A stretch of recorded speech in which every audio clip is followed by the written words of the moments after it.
Bom, e para começar, eu quero tratar das possíveis aproximações e distanciamentos entre a sociologia do Elias e do Bourdieu. Né? Há várias questões nesse sentido, né? Tentando traçar esses paralelos. Bom, nem podia ser diferente, né? Não só porque a nossa última aula tratou do Bourdieu, mas porque, de fato, é inevitável a aproximação entre o Elias e o Bourdieu. Né? Os dois se viam como uma espécie de outsiders. Né? O Bourdieu era de origem humilde, filho de um oficial dos Correios, que alcançou de maneira meteórica e impressionante o reconhecimento acadêmico, enquanto o Elias, embora mais bem nascido, conheceu o prestígio acadêmico tardiamente. Né? Mas ambos se sentiam estranhos àquele mundo. Né? Seja o mundo acadêmico, né? O Bourdieu em razão da sua origem, o Elias porque sempre frequentou mais ou menos a periferia do campo, né? Até se tornar um sociólogo mundialmente reconhecido, mas o Elias também não se sentia um alemão típico, né? Como ele diz no Elias por ele mesmo. O que reforçava esse caráter de outsider. Né? Em relação ao reconhecimento tardio do Elias, eu já aproveito para responder uma das questões que foram feitas, né? O porquê desse reconhecimento tardio. Então, esse reconhecimento tardio se dá basicamente, ao meu ver, por 3 razões. As 2 primeiras razões estão relacionadas às disputas do campo, para falar com o Bourdieu.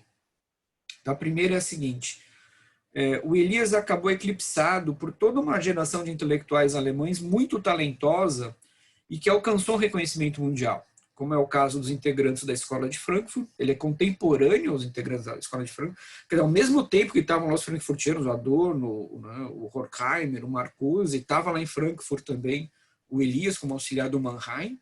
O Mannheim é esse outro sociólogo que tem o reconhecimento internacional, embora não fosse alemão, não, húngaro de origem, mas a carreira toda construída na Alemanha.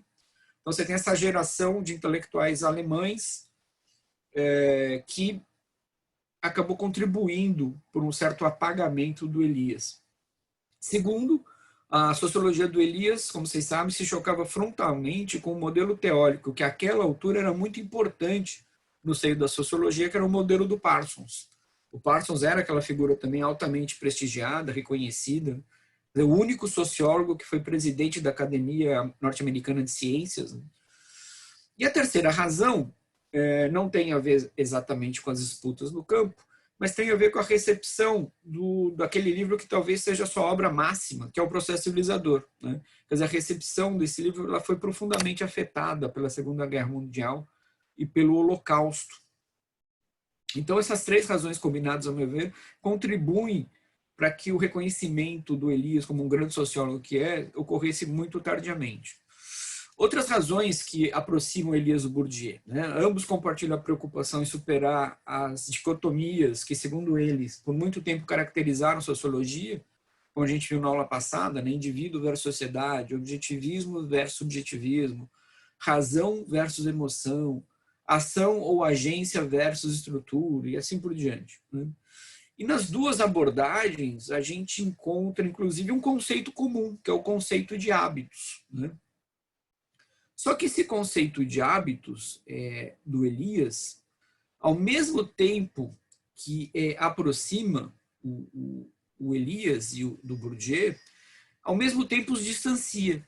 Né? E por quê? Porque para ambos o hábitos implica a internalização de regras e uma moralidade sociais que permitem, por sua vez, a interação social, a capacidade ou a habilidade dos agentes em desenvolver e praticar as condutas apropriadas a cada ambiente social, sejam esses ambientes os campos, por exemplo, como é no caso do Bourdieu, seja a sociedade corte, no caso do Elias. E aí haveria aí, inclusive, ecos nos 2 autores, tanto no Bourdieu quanto no Elias, ecos de uma sociologia durkheimiana, né? Essa internalização das nossas regras que permite a interação social.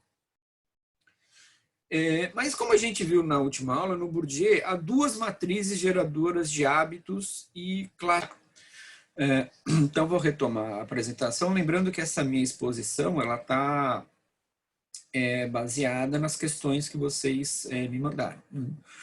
Bom, e várias questões, na verdade, tratavam desse possível diálogo, dessa aproximação entre o Elias e o Bourdieu. Então, como eu estava dizendo, não é à toa, porque são várias as razões que permitem essa aproximação. Então, como eu estava dizendo, uma delas, por exemplo, é o fato de a gente encontrar, inclusive, um conceito em comum nos dois autores, que é o conceito de hábitos. Mas, como eu estava dizendo, o conceito de hábitos não é só algo que permite a aproximação desses dois autores, mas permite, ao mesmo tempo, seu distanciamento. Por quê? Então, primeiro, por que é possível uma aproximação? Porque, para ambos, o hábitos implica a internalização de regras sociais e de uma moralidade social, que, por sua vez, vão permitir a interação social e a capacidade ou habilidade dos agentes em desenvolver aquelas condutas consideradas apropriadas para cada ambiente social.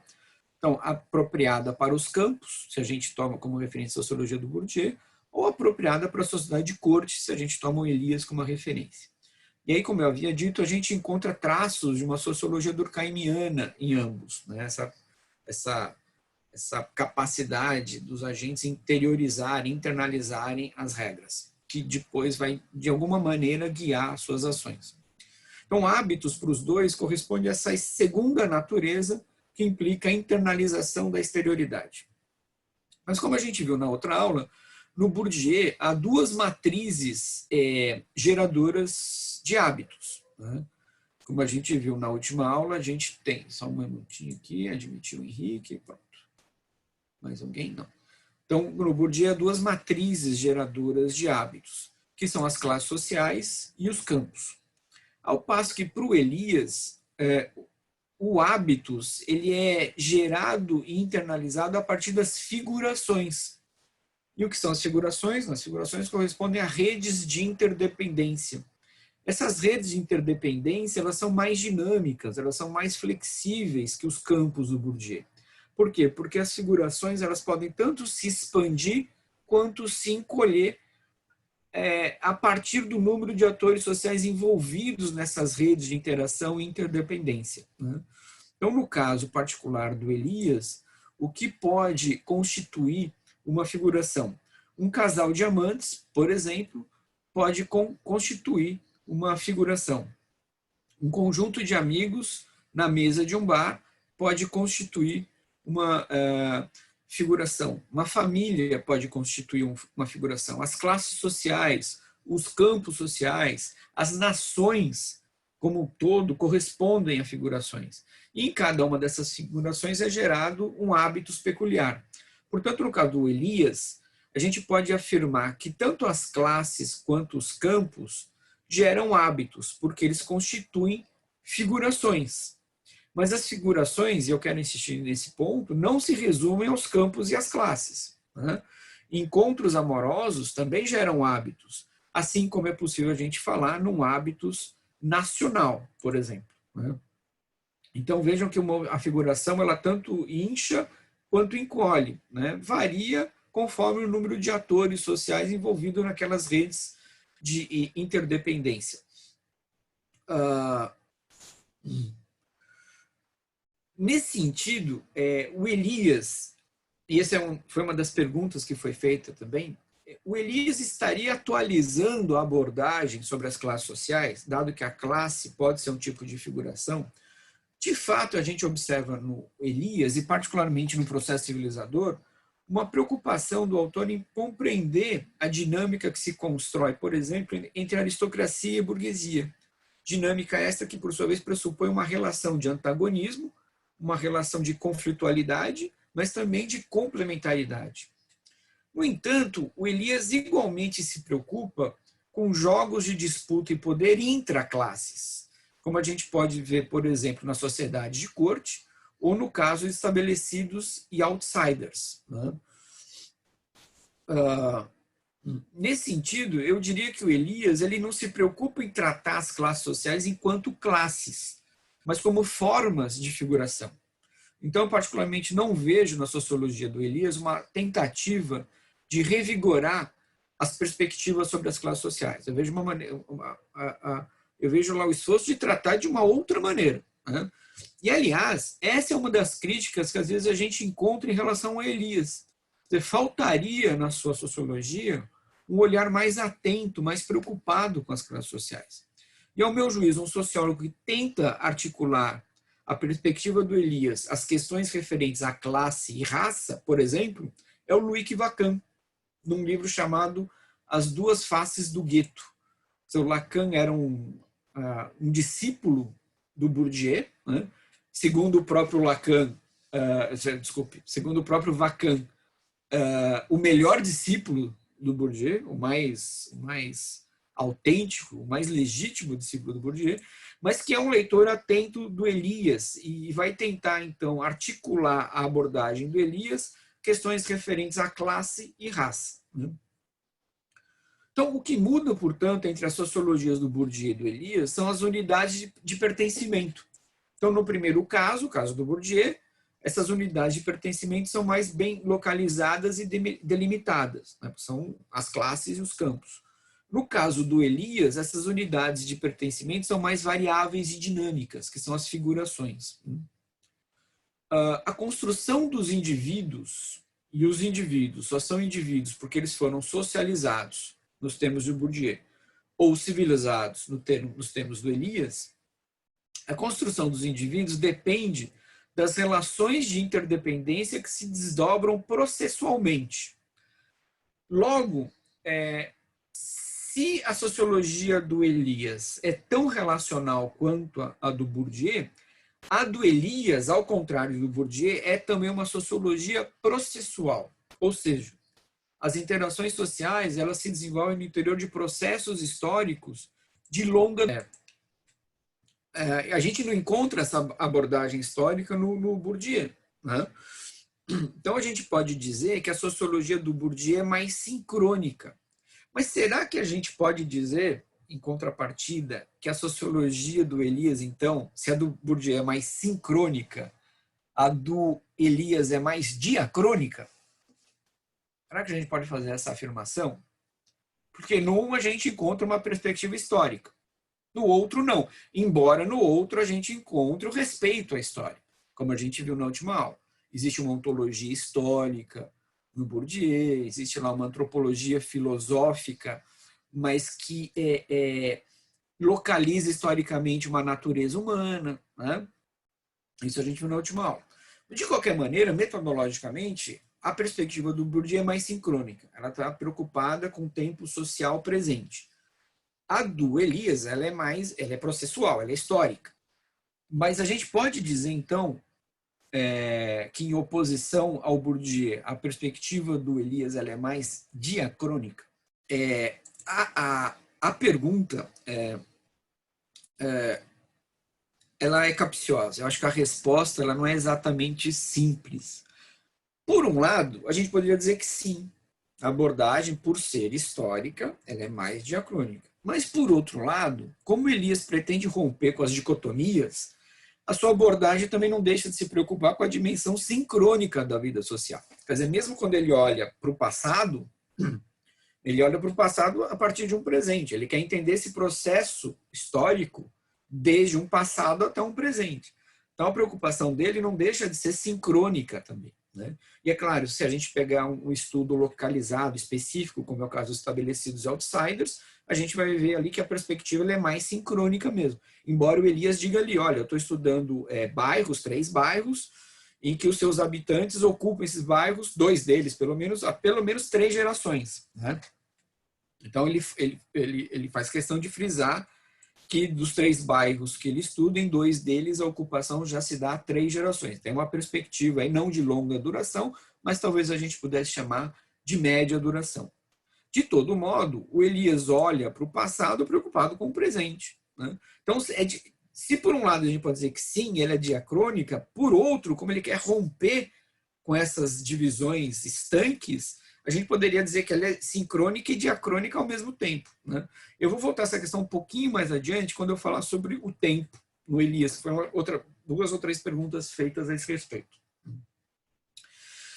De todo modo, por enquanto, acho que a gente pode afirmar que a sociologia do Bourdieu, por um lado, digamos, ela é mais espacial, e a do Elias, ela é espaço-temporal. Né? Existe a preocupação com os processos históricos, mas também uma preocupação espacial. Vou citar mais uma vez como exemplo, tanto o processo civilizador quanto a sociedade de corte. Ele está estudando um espaço social específico, né? Que é o espaço cortesão. E, no caso, também cito mais uma vez estabelecidos e outsiders, que ele está estudando uma comunidade específica, né? Um lugar que ele batizou de Winston Parva. Né? Então, a abordagem de um seria mais sincrônica, mais espacial, desculpem, e a do outro mais espaço-temporal. Né? Bom, em relação ao tempo, né? O tempo para o Elias é uma forma essencial de simbolização que torna possível a convivência e a interação sociais. Né? E o tempo, diz ele, é sempre relacional. Né? E daqui a pouco ele é relacional em várias camadas. Né? Então, a partir da organização do tempo, sob a forma das horas, sob a forma das semanas, sob a forma de meses, sob a forma dos anos, a maneira como a gente marca o tempo nos calendários, nas nossas agendas, nos nossos celulares, essa marcação do tempo torna possível as relações sociais. Por quê? Porque isso constitui um meio de orientação, constitui um quadro de referência, vai dizer o Elias. Né? Então, a gente marca a nossa aula às terças-feiras, a cada 15 dias, às 18 horas. Então, isso orienta a nossa ação, isso organiza a nossa vida. Né? Então, eu tenho uma semana para ler os textos, eu tenho mais uma semana para preparar as questões, aí eu vou ter aula num determinado espaço de tempo, então eu vou reservar esse horário para assistir aquela aula, se possível, se não tiver alguma outra urgência a dar conta. Então, isso orienta a nossa ação e permite a nossa interação. Né? Esse quadro de referência, diz o Elias. Então, o tempo para o Elias, ele possui uma dimensão física, tá? Uma dimensão biológica, uma dimensão individual e uma dimensão social. Mas, bom, por que o tempo possui uma dimensão física? Né? Porque é possível a gente medir o tempo. Né? Quer dizer, se ninguém aqui for um terraplanista maluco, imagino que não seja, que não tem nenhum terraplanista, né?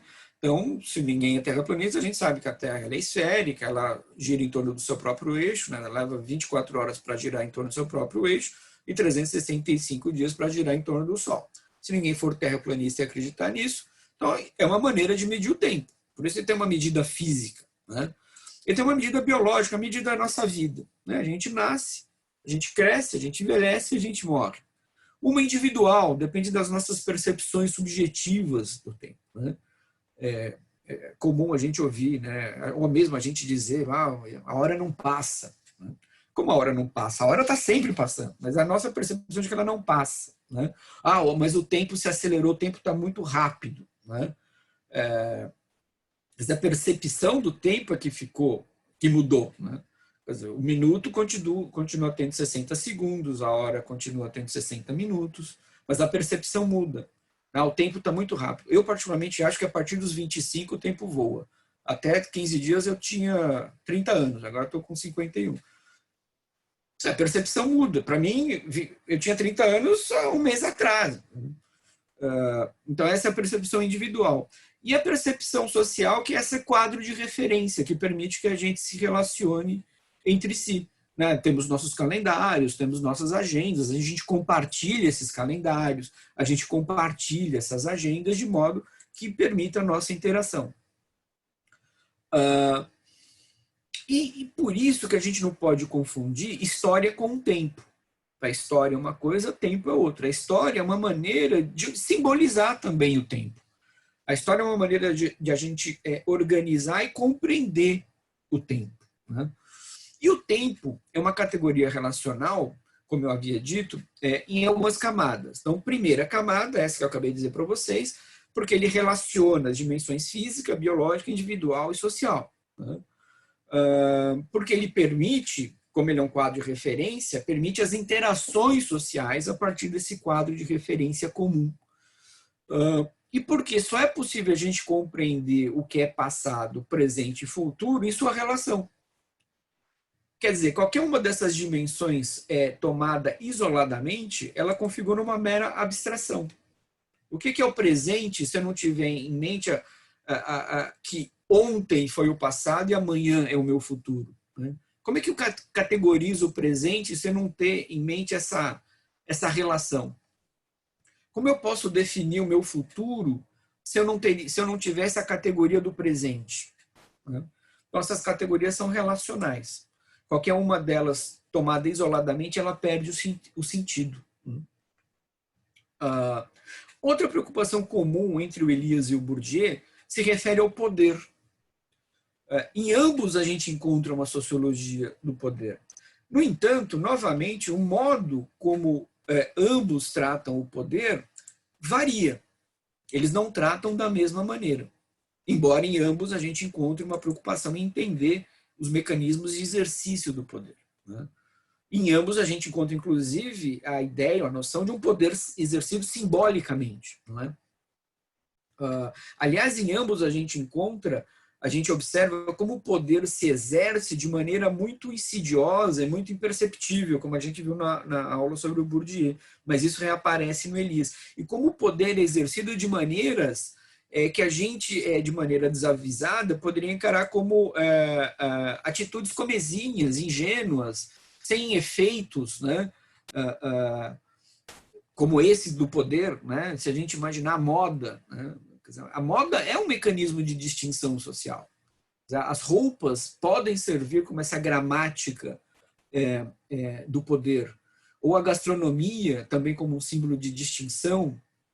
O esporte, e aí a gente encontra tanto no Bourdieu quanto no Elias essa preocupação com o esporte, não da mesma maneira, mas se encontra isso como uma maneira, para o Elias, uma maneira inclusive de você exercer o autocontrole da sua violência, né?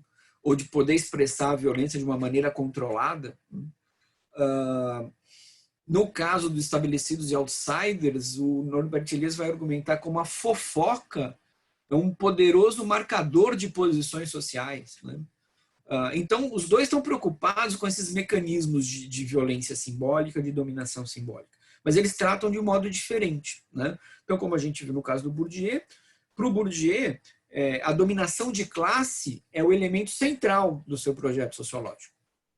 E mesmo no interior dos campos, as disputas equivalem a formas eufemizadas da dominação de classe. Né? Embora, como a gente viu também, essas disputas podem mudar não apenas a estrutura dos campos, mas a própria estrutura social em seu conjunto. Então, para um sociólogo como François de Peltot, que foi inclusive citado em uma das questões, quando a gente compara as sociologias do poder de um e de outro, a gente fica com a impressão que, no caso do Bourdieu, o exercício da dominação ele é mais verticalizado.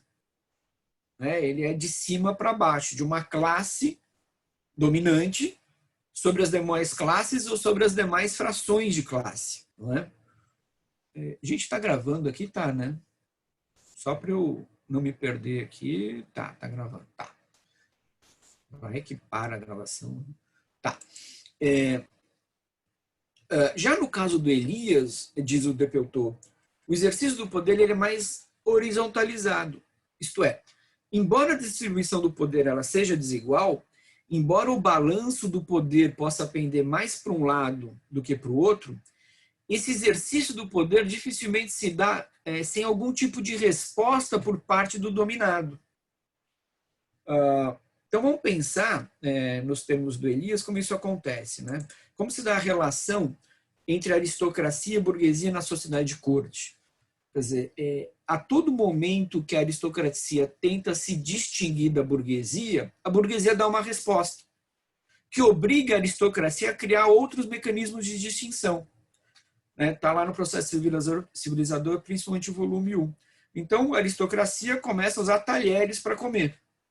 E lembrando que a burguesia convive com a aristocracia no interior da sociedade de corte. Né? O burguês olha, acha bacana, fala, eu vou usar talher também. Bom, isso desagrada a aristocracia, porque aquilo que era um elemento de distinção deixa de ser. Aqui que a aristocracia faz? Então eu vou inventar mais um garfo e mais uma faca. Não são só um garfo e uma faca, são 2 garfos e 2 facas. Aí o burguês olha e fala, que bacana, eles mudam o talher na hora de comer, depende da comida, eu vou adotar também. Obriga a aristocracia a um novo mecanismo de distinção. Eu vou distinguir as taças do vinho. Para o vinho branco a taça é uma, para o vinho tinto a taça é outra. A burguesia olha e copia. E aí vai dizer o Elias, é a partir da burguesia que o processo civilizador se espraia, se dissemina para o conjunto da sociedade. A burguesia que é o elemento disseminador dessas práticas civilizadas e civilizatórias. Né? Mas vejam, ao exercício de distinção corresponde uma resposta, que obriga um grupo a reinventar os mecanismos de distinção. Né? E vai dizer o François Delpeutot que tão pouco a balança de poder vai pender eternamente para o mesmo lado. De novo, no processo civilizador na sociedade de corte, o Elias mostra isso. Se no momento a aristocracia é a classe hegemônica, passados alguns séculos, não é mais a aristocracia, mas é a burguesia. A burguesia se aristocratiza e, quando a aristocracia é a classe dominante, mas depois a aristocracia se aburguesa quando a burguesia é a classe dominante e passa a ditar, então, normas de comportamento, padrões de conduta. Né? Então, a gente não pode perder de vista que, no caso do Elias, as relações de interdependência são relações de poder. E as relações de poder são relações de interdependência. Então, se no caso do Bourdieu, as relações sociais, que são relações de poder, são determinadas pela posição ocupada na estrutura de classe ou no interior dos campos, no Elias, as relações não são previamente determinadas por nenhuma estrutura pré-existente. Mas as relações de poder, elas se constituem na própria relação entre os agentes. E aí é curioso que no Elias, né, quando a gente vai ler o Elias, a gente até encontra ocasionalmente o termo estrutura. Só que de um modo muito econômico, ele não usa muito o termo estrutura.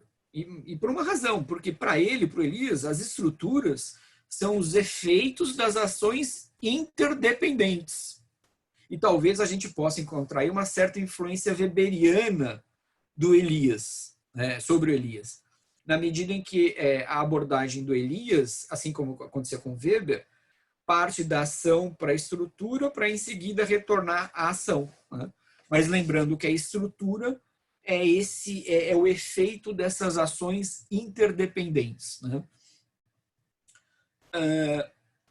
Portanto, na sociologia do Elias, não existem estruturas estáveis, uma vez que, repito, elas são resultado das redes de interdependência. E essas redes de interdependência, elas se fazem e se desfazem e se atualizam frequentemente, recorrentemente.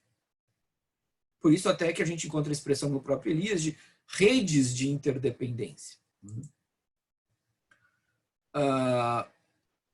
Então essas redes elas vão se atualizando dinamicamente o tempo todo. Né? Elas vão se construindo e se reconstruindo e se desconstruindo o tempo todo. Então, no Elias, o poder não é possuído por ninguém. Quer dizer, o poder não constitui uma propriedade sob a forma de capital, como a gente enxerga no Bourdieu. Né? O Bourdieu vai dizer, olha, você tem uma distribuição desigual do capital, seja o capital econômico, seja o capital cultural, seja o capital educacional, seja o capital político. No Elias não tem essa transfiguração do poder sob a forma de uma propriedade, sob a forma de um capital. Assim, para o Elias, o poder não é um recurso em si mesmo. Não é, como eu disse, um capital que pertence a algum agente ou algum grupo. Não é um capital que um agente ou grupo dispõe e monopoliza. Mas o poder no Elias é o efeito das relações de competição entre atores que são interdependentes. E esses atores, então, tentam prevenir que outro acesse, que outro utilize, que outro mobilize e que outro explore certos recursos.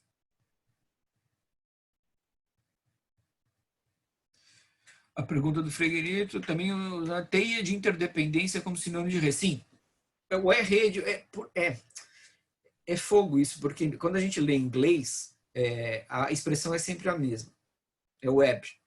Web of Interdependence, que você pode traduzir para o português como teia ou rede. Tá? Mas é indiferente. Tá? O sentido é o mesmo, seja teia, seja rede. Aqui a expressão em inglês é mais ou menos equivalente. Daí, então, a ideia no Elias de balanço de poder. Por que é balanço? Né? Porque ele balança ora para um lado, ora para ele oscila, ora para um lado, ora para o outro. Né? Ele não é uma propriedade, ele se estabelece justamente nesse balanço, nessa oscilação. O que não permite afirmar, que fique bem claro, que o conflito foi uma pergunta que foi feita, né? Que o conflito na sociologia do Elias corresponde a uma espécie de subcategoria subalterna de consenso. O conflito é fundamental para o Elias. A partir do Elias, talvez a gente possa afirmar que o consenso só é possível graças ao conflito. E que esse conflito jamais será completamente eliminado por qualquer forma de consenso, dada a dinamicidade das relações. O Freire está perguntando aqui também se o conceito de estrutura é um conceito que pressupõe uma certa estabilidade. Sim. Agora, de novo, para não ter confusão, tá? Estabilidade não quer dizer ausência de mudança, como a gente viu no caso do Bourdieu. Tá? A estabilidade, no caso da estrutura, é a capacidade da estrutura de se reproduzir. Agora, isso não quer dizer que não tenha mudança. Tá? Seria um equívoco também pensar nesses termos. Tá? Bom, tem um sociólogo holandês chamado Martin de Jong, que ele constrói uma imagem sobre as sociologias do Elias e do Bourdieu, que ela é interessante. Ela é mais ou menos injusta, mas ela é interessante. Ele é um pouco injusta, mas ela não deixa de ter sentido. Tá? Então ele diz lá, quando a gente compara as duas sociologias, a gente tem a impressão que a sociologia do Bourdieu se assemelha a um lago, cujas ondas, o lago, depende do movimento de algumas pedras. Né? Quer dizer, a pedra tem que ser atirada no lago para formar as ondas. Né? Quer dizer, então existiria um elemento externo ao lago que promove a onda do lago, né? Que seria a estrutura. Né? Ao passo que a sociologia do Elias, diz o Martin de Jong, se assemelha a um rio em fluxo ininterrupto. Essa impressão, a meu ver, decorre do método, essa impressão que a gente tem, né, de que no caso do Bourdieu, a sociologia se assemelha a um lago, e no caso do Elias, sua sociologia se assemelha a um rio em fluxo constante, em boa medida, a meu ver, se deve em razão do método de análise de cada um. Então, como eu disse, a do Bourdieu é mais sincrônica, é mais preocupada com o tempo social presente. Por isso a impressão de que o Bourdieu congela o tempo social numa fotografia. Né? Mas a gente viu também que a sua abordagem leva em consideração a história e a mudança, o que torna, então, essa imagem uma representação parcial da sociologia do Bourdieu. É uma imagem, é uma representação que tem sentido, mas ela é parcial. Né?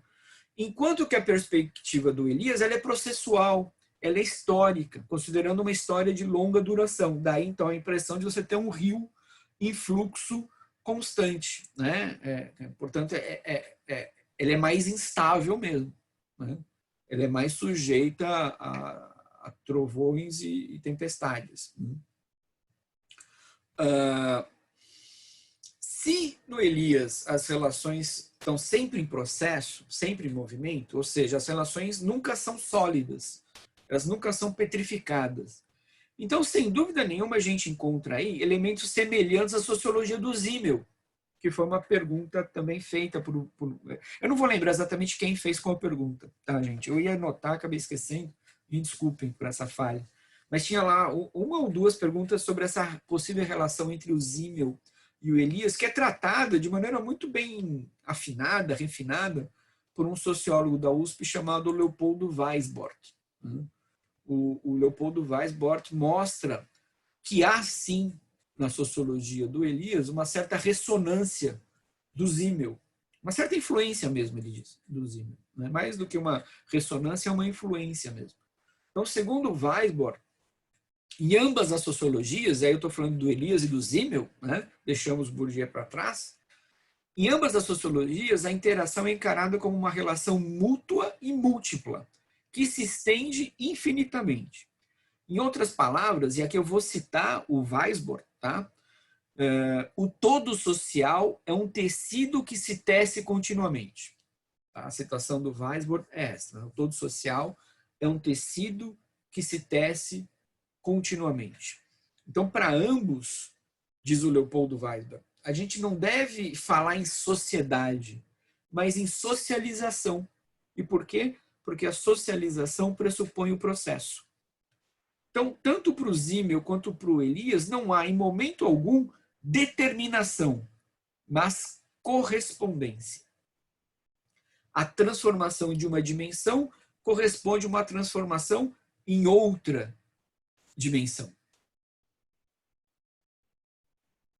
Sim, a Aline perguntou se a gente pode aproximar os conceitos de figuração e associação do Simmel. Podemos aproximar sim. Aliás, é o exercício que faz o Leopoldo Weisbord. Tá?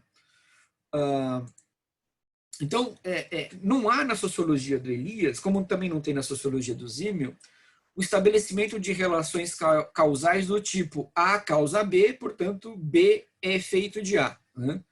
Não existe esse tipo de relação causal em nenhuma das duas sociologias, seja do Elias, seja do Simmel.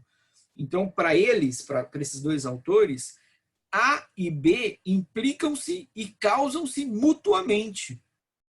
Por isso, no Elias, a sociogênese corresponde a uma psicogênese e vice-versa.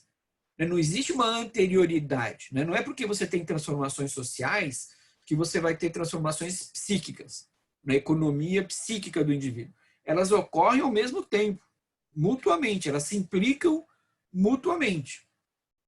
Não há relação de anterioridade, porque tem transformação social, tem transformação na economia emocional dos indivíduos. Ou o contrário, porque tem uma transformação na economia emocional, vai ter uma transformação social. As duas estão ocorrendo ao mesmo tempo. Tá?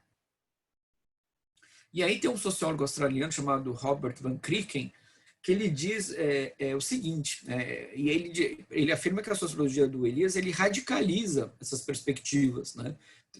Perspectivas que tentam romper as dicotomias, porque ele diz que as perspectivas que tentam romper as dicotomias, por exemplo, entre agentes e estruturas, não rompem, mas estabelecem correspondências. Então, diz o Van Krieken, quando você diz, por exemplo, que é possível estabelecer uma ponte entre agência e estrutura, você não está tratando das duas ao mesmo tempo.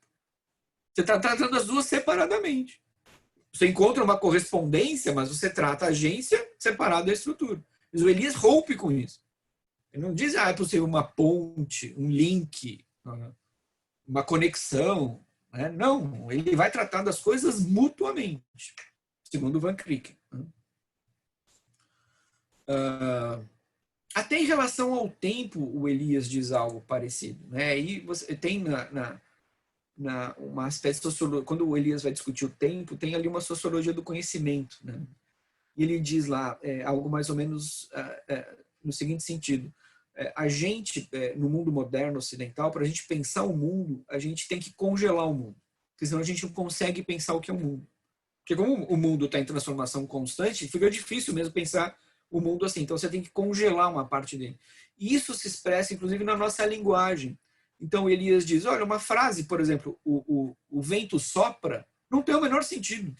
Porque o vento sempre sopra.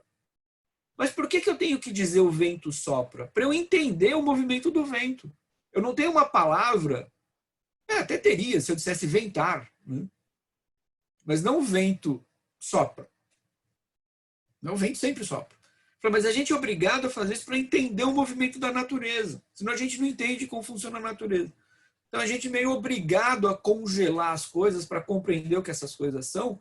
E isso influencia inclusive o nosso vocabulário. A gente não dispõe de um vocabulário suficiente para apanhar as coisas no seu movimento, no seu fluxo constante. E isso serve para a sociologia. A própria sociologia não teria esse vocabulário. Né? Deixa eu só ler aqui mais uma pergunta, gente, da Aline. Podemos, então, aproximar, tá?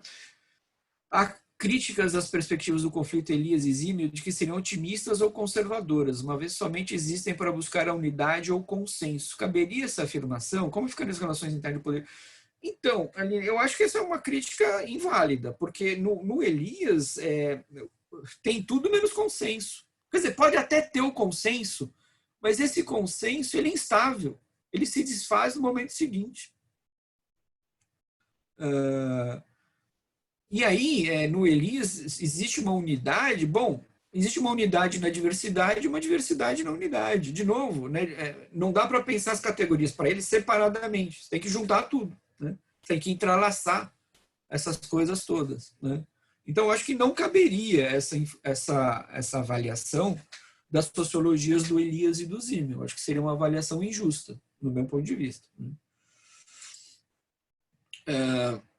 E aí também, como Elias inclusive usa o termo, né, teia ou rede de interdependências, perguntaram se a gente podia aproximar o Elias do Latour, que a gente encontra algo semelhante. Né? Embora a gente encontre algo semelhante, aí eu tenho dúvida se a gente pode estabelecer uma relação mais íntima entre essas duas sociologias, entre a sociologia do Latour e do Elias. Por quê? Porque no Latour, pelo menos se a gente pega lá o Reagregando Social, que é uma espécie de livro síntese da sua teoria, a gente não encontra ali, de forma substantiva, preocupações relativas à distribuição desigual do poder, à competição, à dominação. Essas questões não aparecem substantivamente no Latour. E elas são centrais para o Elias. De novo, não é porque é relação de interdependência que não há relação de poder. A relação de poder existe sempre, diz ele, em qualquer relação. Na relação entre dois amantes, é uma relação de poder também. A relação entre amigos numa mesa do bar é uma relação de interdependência, mas ao mesmo tempo é uma relação de poder. Então o poder é uma questão central também para o Elias. E não me parece ser uma questão central para o Latour. Então, embora haja ali semelhanças, eu acho que não dá para aproximar essas duas sociologias. Acho que elas são bem diferentes. E aí me perguntaram também em relação quanto a uma possível aproximação entre o Ulrich Beck e o Norbert Elias. Né? E eu, sinceramente, essa é uma pergunta que eu não saberia responder com alguma certeza. Né? Eu acho que aí a relação é mais difícil. Porque ao mesmo tempo que a gente encontra pontos de contato, né, a gente encontra, o Elias usa a expressão balanço de poder, no Beck a gente não encontra a expressão balanço de poder, mas a ideia está lá, quando a gente fala da relação entre homens e mulheres, é muito próxima do Elias. Né? O Beck e o Elias veem processos contraditórios de individualização. Então a gente encontra, de fato, ali algumas semelhanças. Né? Mas, ao mesmo tempo, a gente observa diferenças cruciais entre eles. Né? A perspectiva do Elias é mais processual que a do Beck. A do Beck não é uma sociologia histórica processual. Né? Não há no Elias qualquer categoria parecida com a de risco, embora a gente possa perceber em ambos que ambos admitem a incerteza dos processos sociais, talvez com mais clareza no Beck do que no Elias, mas como o Elias, o processo está sempre em mudança, ele é incerto. Né? Então a gente percebe em ambos essa preocupação. Né? Em ambos a gente consegue perceber que ambos afirmam, né, a reflexividade dos agentes. Né? Em contrapartida, não há no Ulrich Beck nada parecido com a noção de processo civilizador ou com a de processo descivilizador, embora também o Beck reconheça, assim como Elias, que os processos sociais eles são conflitantes, eles são contraditórios, né? São tão conflitantes e tão contraditórios, diz a gente lê no Beck, a ponto de levar a certos desastres, como são os desastres ambientais. Né? Então, ao mesmo tempo que tem muitos pontos de contato, há muitas diferenças. Então, eu, particularmente, eu teria dificuldade em dar uma resposta segura, dizendo sim, é possível, ou não, não é possível. Eu não... A do Latour eu afirmo, não dá para aproximar. Agora, do Beck e do Elias, eu não saberia afirmar com mais contundência. Né? Eu já vi, inclusive, artigos comparando o Beck ao Niklas Luhmann, mas eu não conheço nenhum artigo que compare o Beck ao Elias. Aliás, depois que eu li essa pergunta, eu fiquei com isso na cabeça. Falei, puxa, mas é verdade, tem muita coisa em comum e tem muita coisa diferente. Aí eu fui ver a bibliografia do livro do Ulrich Beck, né? Sobre a sociedade do risco. E na bibliografia do Beck não tem Elias. Ele não menciona Elias, em nenhum momento. Nem na bibliografia, nota de rodapé, nada. Quer dizer, para não dizer que ele não menciona, eu não sei se vocês têm esse livro. No final do livro tem uma entrevista de um sociólogo brasileiro com o Ulrich Beck. E na entrevista ele diz, a gente pode... Existem várias maneiras de entender os processos de individualização. Então, no Weber a gente encontra uma, no Bourdieu, no Giddens, no Elias. Mas ele cita assim como, olha, é um cara que tratou dos processos de individualização. Então, tá aí uma ideia para quem fez a pergunta, de tentar, então, ler tudo do Elias, ler tudo do Beck, ver se dá para aproximar e escrever um artigo. Porque eu não conheço nenhum artigo que faça isso. Tá? Tem uma outra pergunta aqui que eu vou ler, gente. Pensando que a sociologia do Elias, considerando seu contexto intelectual, escola de Frankfurt, Mannheim, etc., mas principalmente sua sociologia se volta contra o positivismo lógico no debate alemão, ao que Adorno se refere como a sociologia positivista na sociologia alemã, como uma tentativa de não explicar os fenômenos sociais pela via das leis fundamentais, ou mesmo causa, efeito, sujeito e objeto. Não, sim, mas aí a gente pode pensar também em dois níveis. É uma resposta do Elias a esse positivismo da sociologia alemã, mas é uma resposta do Elias ao positivismo em geral. É uma resposta ao Parsons, por exemplo, que é uma sociologia, embora uma sociologia ali do meados do século XX, é uma sociologia muito imbuída de um espírito positivista. Né? E aí o Elias também não deixa de estar dentro de uma tradição alemã de resposta ao positivismo. Se a gente lembra, por exemplo, de um filósofo social como o Dilthey, que vai ser uma das grandes influências sobre o Weber e sobre o Simmel, né? O Dilthey já tinha uma resposta lá no século XIX ao positivismo. O positivismo nasce, logo em seguida o Dilthey está respondendo. Fala, olha, não, isso aqui não serve para ciências do espírito. Talvez sirva para ciências naturais, mas para ciências do espírito não serve. Né? O Elias está nessa tradição também de pensamento alemão que muito cedo respondeu ao positivismo. Então, voltando aqui ao Beck, eu de fato não seria capaz de dar uma resposta mais bem acabada, mais definitiva. Acho que há muitos pontos de contato, sim, mas também há muitas dessemelhanças. Então, precisaria avaliar com muito mais cuidado esses dois autores para poder colocá-los em diálogo. Tá? E a gente tem que ter muito cuidado, como eu disse na primeira aula sobre o Bourdieu. Né? Tem autor que dá para combinar e tem autor que não dá. Né? Tem autor que, se você combinar, você cria um curto-circuito lógico, metodológico. Né? Embora, às vezes, ressoem coisas semelhantes. Né? Não, mas isso eu vi alguma coisa no Latour, mas aí você vai ver toda a sociologia, todo o aparato teórico, metodológico, aí é muito diferente. E aí não dá para aproximar. No caso do Beck, eu não saberia dizer. Precisava investigar melhor.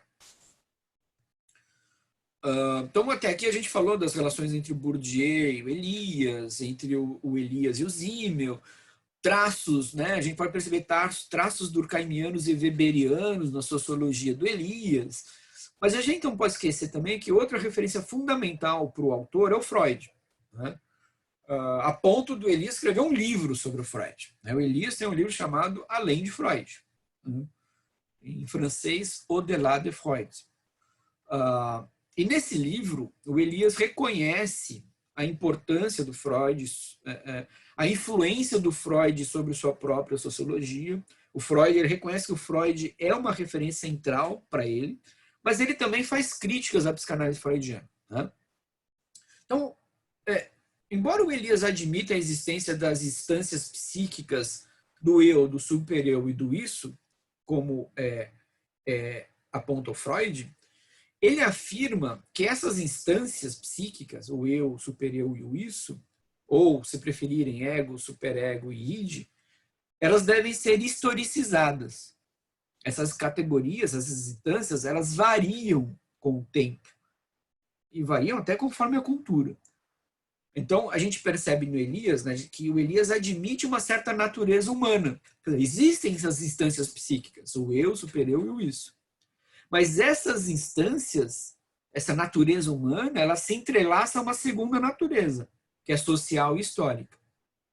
De todo modo, eu acho que é possível a gente aproximar não só Freud do Elias, mas aproximar Freud, Elias e Durkheim.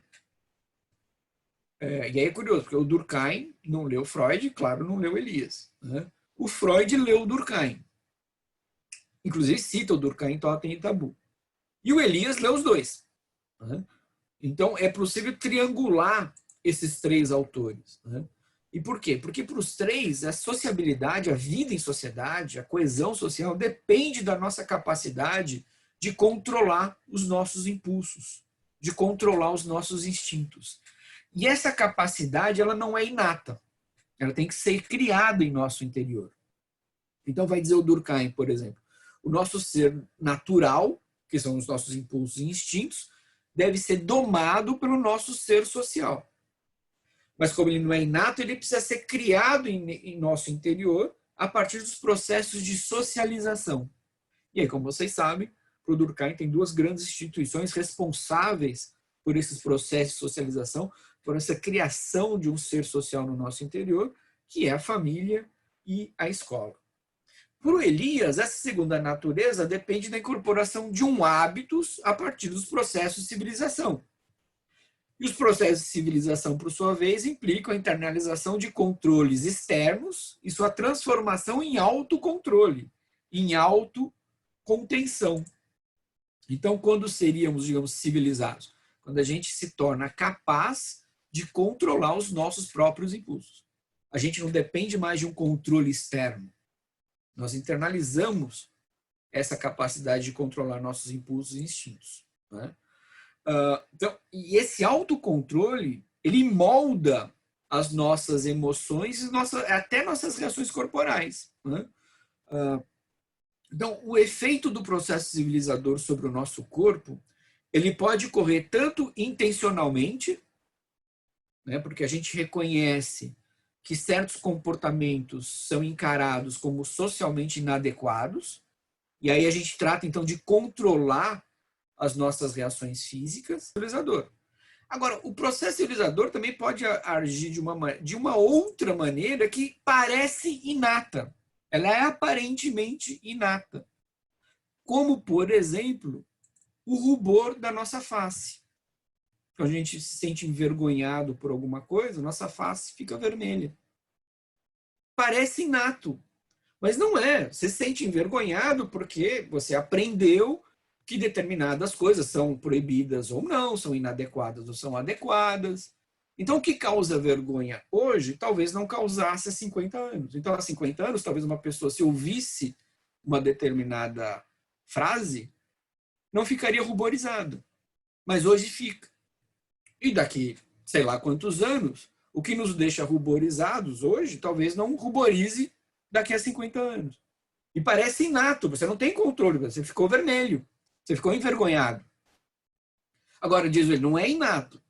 Isso tem a ver também com o tipo de sociedade que você vive. O que você incorporou a respeito das regras daquela sociedade, dos padrões de conduta daquela sociedade, o que aquela sociedade admite, o que aquela sociedade proíbe, o que aquela sociedade caracteriza como normal ou anormal. Isso não é inato. São processos de construção social. Então, mesmo nesses casos do rubor da face, né, a vergonha e o pudor, eles são socialmente moldados.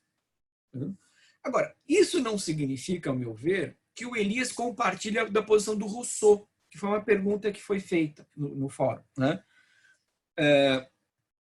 Porque vai dizer o Rousseau, nós nascemos livres, mas a gente é agrilhoado quando vive em sociedade. É como se viver em sociedade equivalesse a viver numa prisão, porque a gente perde as nossas características naturais, né? Então, no caso do Elias, talvez a gente pudesse elaborar duas respostas para isso, né? Primeiro, para o Elias, a gente não perde as nossas características naturais. Elas continuam lá, só que elas estão entrelaçadas à nossa segunda natureza. A gente, né, nossa capacidade de amar, de odiar, de desejar, continua existindo. Como sempre existiu. Só que essas emoções, elas vão sendo moldadas socialmente, historicamente, né? A outra resposta, se a gente quiser dar uma resposta freudiana ao Elias, isso seria possível por quê? Porque o Elias admite que o Freud é uma referência importante, né? Quer dizer, a realização dos nossos desejos, diz o Freud, ela é agônica. Imagine um mundo em que a cada um de nós fosse permitido realizar todos os nossos desejos. O que aconteceria? O que representaria isso? Vai dizer o Freud, a morte. Quando eu realizar, se isso for possível um dia, se eu realizar todos os nossos desejos, isso representa a morte. Quer dizer, minha capacidade de viver tem a ver com a minha capacidade de desejar sempre alguma coisa. A gente pode transportar isso para o Elias. Quer dizer, essa capacidade que a gente tem de desejar é o que coloca a história em movimento. Continua a história, né? A história é um fluxo contínuo, né?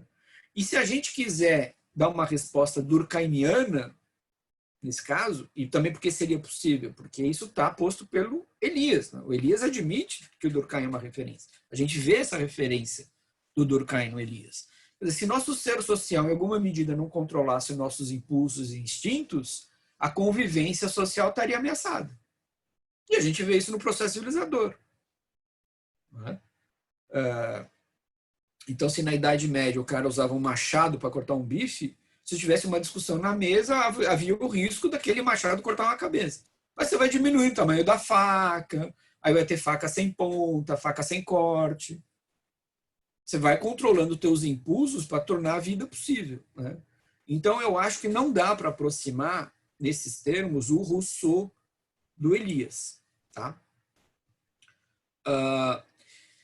E esses desdobramentos dos processos civilizadores, que variam conforme a história particular de cada lugar, podem levar, conforme o Cas Wolters, que é um autor que apareceu em algumas questões, a uma terceira natureza. Né? Lembrando que a gente tem uma primeira natureza, que corresponde aos nossos impulsos e instintos, e a gente tem uma segunda natureza, que é de ordem social, que equivale à modelação social desses impulsos, a nossa capacidade de controlar esses impulsos. A terceira natureza, nos termos do Cas Wolters, corresponde a uma emancipação das emoções. Esses termos são dele, tá? Do Cas Wolters.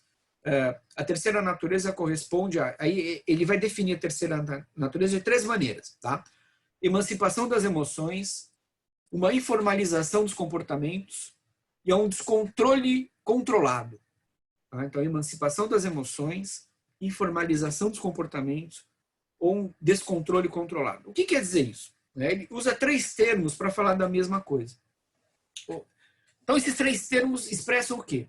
Quer dizer, a gente se sente suficientemente à vontade para expressar certas emoções em público, como a raiva, os desejos, sem qualquer temor, sem um risco de nós sermos censurados e ou punidos. Porque todos nós sabemos, aquele que expressou aquele desejo, aquela emoção, e aquele que ouviu, todos nós sabemos que se trata tão somente de expressões verbais, de manifestações discursivas que não vão encontrar realização, que não vão se efetivar. Essa é a emancipação das emoções. É o descontrole controlado. Então, imaginem, né, vocês, né, a cada 15 dias tem a aula, aí eu dou lá uma lista enorme de textos. Putz, vou ter que ler todos esses textos que o cara pediu, vou ter que fazer as perguntas, vou ter que estar na aula. A minha vontade é de matar esse careca baixinho. Você pode falar com seus colegas e tudo bem, porque você sabe que aquilo é circunstancial, você sabe que a pessoa não vai matar, pelo menos eu espero, não vai matar o seu professor de sociologia. Você ficou com raiva momentaneamente porque a lista de textos era muito grande, você não encontrou um ou outro, não deu tempo de preparar as questões, eu vou matar aquele cara. Você não vai matar, você expressa uma emoção e você sente a vontade em expressar essa emoção diante dos teus colegas, os teus colegas vão até, é verdade, pô, aquele cara é fogo, não sei o quê, não dá trégua, ou não, deixa pra lá. Mas porque você sabe que isso é só uma expressão verbal. Então é isso que o Cas Wolters quer dizer, porque alguém fez uma pergunta bem complexa, deixa eu ver se eu acho ela aqui, mas aí acho que não cabe no caso do Cas Wolters, tá? Deixa deixa eu ver se... Bom, eu acho que eu não vou achar, depois eu olho. Mas que falava sobre, né, sujeitos... a população da periferia, que está sempre sobre a... pode se manifestar, mas está sempre sob a ação, sob o controle da polícia. Aí eu acho que não. Aí eu acho que nesses casos, para quem fez a pergunta, eu não lembro quem é, a gente encontra um outro jeito de explicar a partir do próprio Elias, mas não nos termos do caso Wolters. Tá? Aliás, a perspectiva do Wolters, embora interessante, ao meu ver, ela tem um problema. Tá? Qual o problema? O caso Wolters desconsidera que certas manifestações discursivas, como a injúria, a calúnia, a ofensa, elas podem causar efeitos reais, efeitos concretos, como a humilhação, a depressão, o medo, o não reconhecimento. E a gente observa esses fenômenos de linchamento principalmente nas redes sociais, né? São os linchamentos virtuais. Isso causa efeito real. E o caso Wolters não leva muito isso em consideração, né? E aí, recentemente, eu comecei a trabalhar a ideia, estou pesquisando e lendo a respeito, de uma descivilização digital. E nos termos que eu procuro desenvolver, o que seria essa descivilização digital? Ela implica justamente o descontrole verbal, a falta de qualquer tipo de freio moral. Significa a prática da violência verbal absolutamente despudorada. Tem uma perguntinha aqui no chat, antes de continuar, deixa eu ler aqui. Ó. Mas Elias chega a refletir sobre as consequências do recalcamento dessas pulsões, ou seja, para Elias, as pulsões são sempre sublimadas em novas formas civilizadoras? Então, eu acredito que sim. Quem perguntou foi a Raquel. Sim, Raquel, eu acredito que sim. Isso está no próprio Freud também, né? Quer dizer, a sociedade, à medida que ela vai se desenvolvendo, se tornando cada vez mais complexa, se a gente pegar nos termos do Elias, à medida que as redes de interdependência vão se tornando cada vez mais abrangentes, a própria sociedade fornece para a gente mecanismos de sublimação.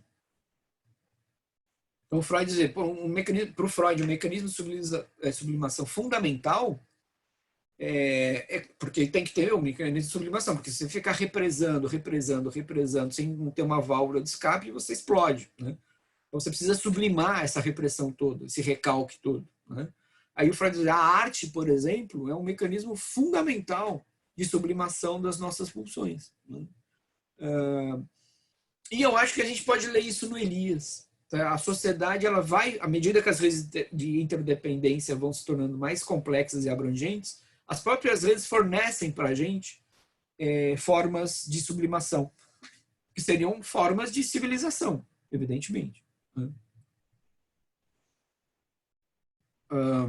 Então, como eu estava dizendo, eu comecei a trabalhar nessa ideia da descivilização digital em virtude desse comportamento verbal despudorado nas redes sociais, nas mídias digitais, que causam efeitos reais, tá? Efeitos concretos, objetivos. Né? Como eu disse aqui, a humilhação, a depressão, o medo, o não reconhecimento, e aqui eu uso reconhecimento nos termos do Honneth mesmo. Né? E aí eu quero chamar a atenção para esse aspecto que é normalmente negligenciado da sociologia do Elias, ou equivocadamente interpretado.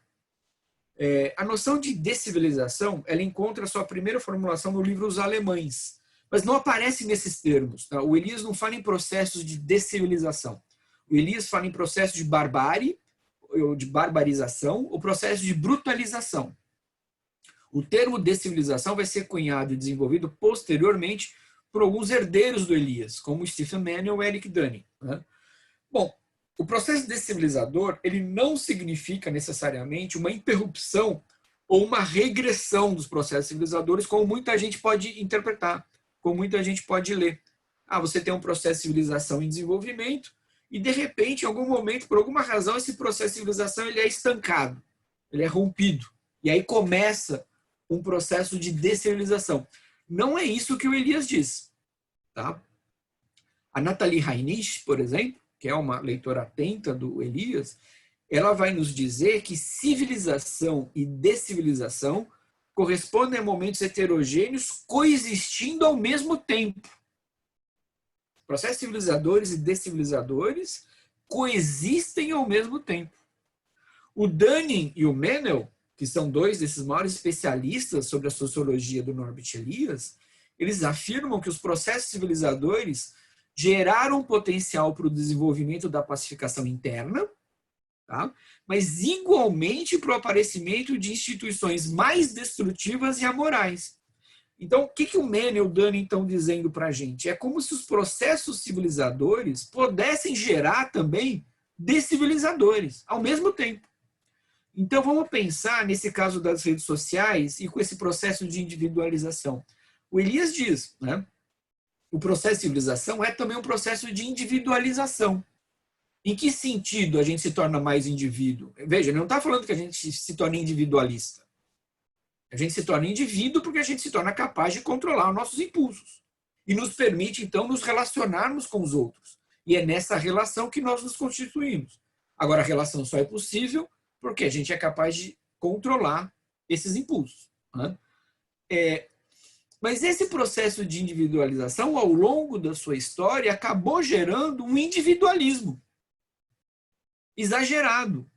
O individualismo narcísico, o individualismo hedonista. Então vejam que um processo civilizador engendrou o seu contrário. Engendrou um descivilizador. Que, devido aos seus efeitos, pode gerar mais adiante um novo processo civilizador. Mas vejam que eles não é que havia um processo, ele foi interrompido e começou outro. Um foi gerando o outro continuamente. Mais uma vez, essa ideia do fluxo do rio no Elias. Tá?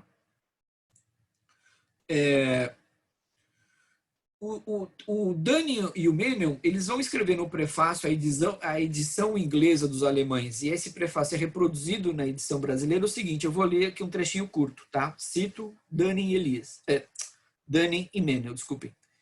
Elias reconheceu claramente que processos civilizadores e descivilizadores podem ocorrer simultaneamente em determinadas sociedades, e não apenas nas mesmas ou em diferentes sociedades em diferentes pontos do tempo. Fim da citação.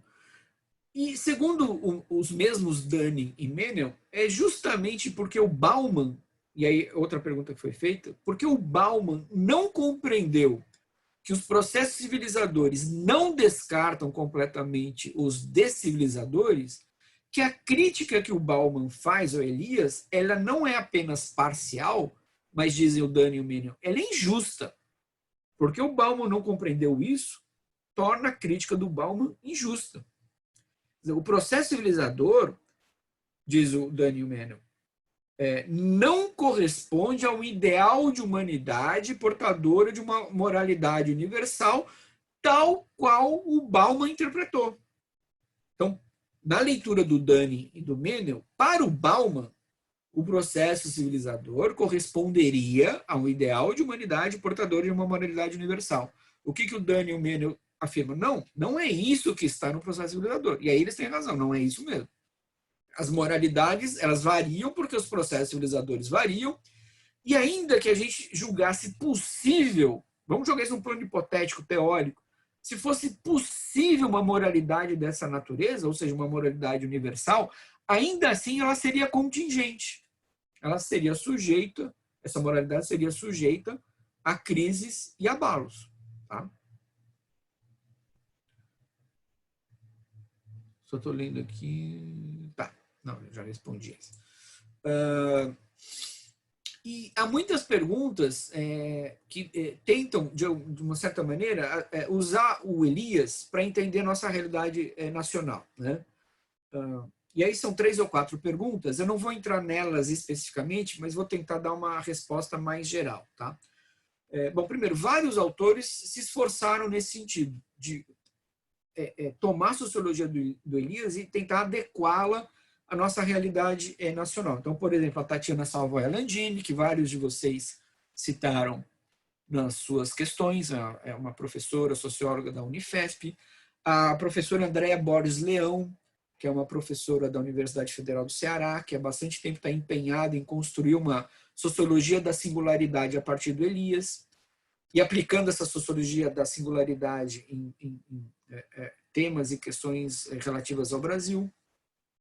O professor Jurandir Malerba, que é professor da do Departamento de História do FCH, do nosso FCH aqui da URGS, né? Ele tem um livro importantíssimo, fundamental, chamado A Corte no Exílio, em que ele usa o Elias para entender a formação de uma sociedade de corte no Brasil. E aí não sei se pega mal falar, não, mas modestamente este que vos fala também faz um esforço nesse sentido, né? Andei publicando algumas coisas nesse sentido.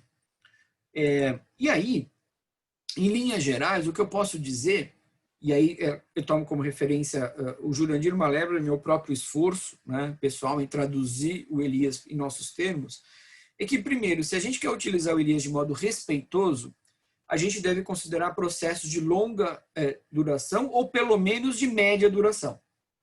Muito embora, repito, ali no Estabelecidos e Outsiders, a gente encontra uma outra perspectiva do Elias, né? Ainda que ele leve em consideração que em 2 bairros você tem famílias há 3 gerações, ele está estudando um momento específico, né?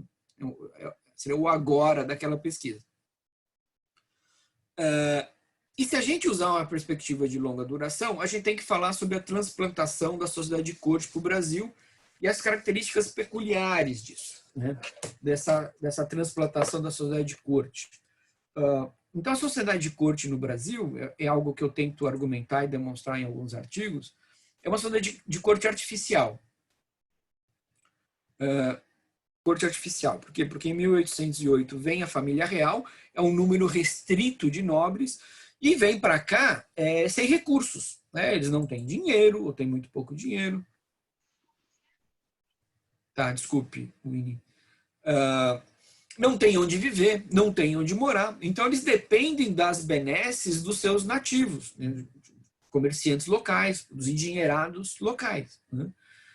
E aí há uma espécie de troca entre a sociedade de corte portuguesa que vem para cá e os endinheirados locais. E que troca é essa, né? É a concessão de títulos nobiliárquicos, né? Eu vou até ler aqui, olha só o que acontece, né? Então, como eu disse, você tem essa fabricação artificial, né, de uma nobreza nativa, mas é uma nobreza nativa artificialmente criada sem os valores, sem os costumes e a tradição de uma aristocracia autêntica, que é aquela que veio de Portugal, né? Então, para vocês terem uma ideia, entre 1808 e 1820, Dom João nomeou 254 novos nobres, 11 duques, 38 marqueses, 64 condes, 91 viscondes e 31 barões, recriando a corte migrada de Portugal a partir do acréscimo de uma nova aristocracia. Aqui eu estou lendo, tá, gente? Dom Pedro I, por sua vez, entregou 150 novas mercês, e Dom Pedro II, o mais prolífico, criou 570 novos titulados. Então havia ali uma verdadeira, desde a chegada da família real em 1808 até Dom Pedro II, uma verdadeira cruzada de nobilitação. Então, você vai criando artificialmente essa nobreza, que não dispõe do hábitos da nobreza portuguesa. Aí, se a gente usa o Florestan Fernandes, o que o Florestan Fernandes demonstra para a gente? Que a nossa burguesia, por exemplo, ela é socializada sob o guarda-chuva ideológico dos proprietários de terra e escravos. É socializada sob o guarda-chuva ideológico dessa aristocracia artificial criada pela família real portuguesa. Então, a nossa burguesia não vai dispor de apenas valores burgueses, mas ela vai incorporar os valores patrimoniais, privatistas, dessa elite local, proprietária de terras e escravos. Então, lembram que no caso do Elias, e eu disse isso aqui para vocês, a burguesia é a classe social que vai difundir as práticas civilizadoras para o conjunto da sociedade. O que faz a nossa burguesia? Ela não dissemina, ela privatiza. Então, esses processos civilizadores, no caso brasileiro, vão se dar dentro de círculos sociais muito restritos. Então, eu tratarei de modo civilizado o meu igual. O meu diferente vai ter outro tratamento que não é o civilizado. Então, se para os meus pares eu controlo meus impulsos e ajo de maneira cortês, para os diferentes eu vou descarregar todos os meus impulsos, toda a minha violência. Se minha violência é represada no trato com meus iguais, ela deságua em relação ao trato com os meus diferentes. Por isso que no caso brasileiro, é o que eu argumento, o processo civilizador ele fica represado e restrito a certos círculos. Ele é privatizado. Porque a gente tem uma sociedade de corte artificialmente criada, porque a gente tem uma burguesia socializada conforme as regras e moralidades dessa classe proprietária de terras e escravos. Então a gente não tem um processo civilizador que vai se disseminar pelo conjunto da sociedade. Então eu acho que no caso do Brasil, se a gente quer entender a partir de uma perspectiva eliasiana, a gente tem que levar essas coisas em consideração. Como se criou a sociedade de corte no Brasil, qual o papel da escravidão no nosso processo civilizador e descivilizador, o que implica a gente ter uma burguesia de mentalidade mandonista e privatista, que não dissemina os processos civilizadores para o conjunto da sociedade. Bom, gente, da minha parte,